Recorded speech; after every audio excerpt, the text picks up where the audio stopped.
Have a good day to all of you.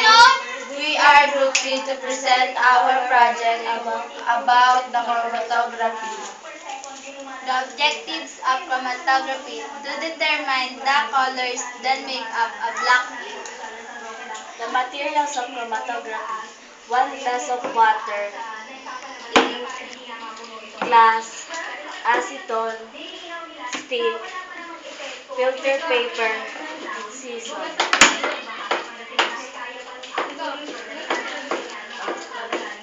Procedure.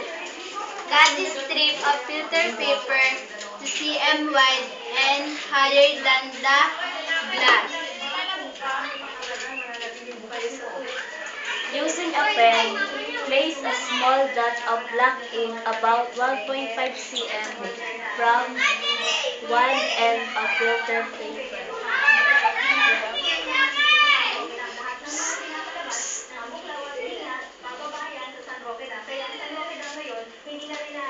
Make a solvent solution by mixing water and acetone.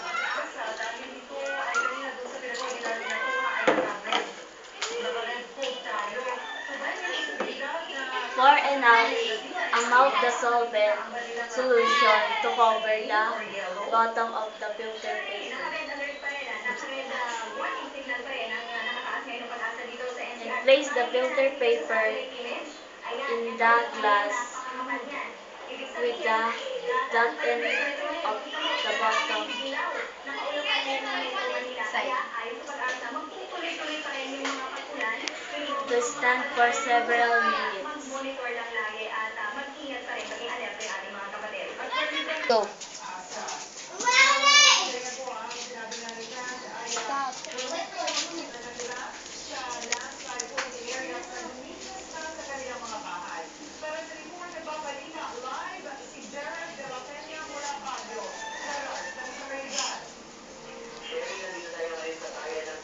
Kupo. Go. The ink with acetone, it become up into filter paper. Pakita niyo na nataas yung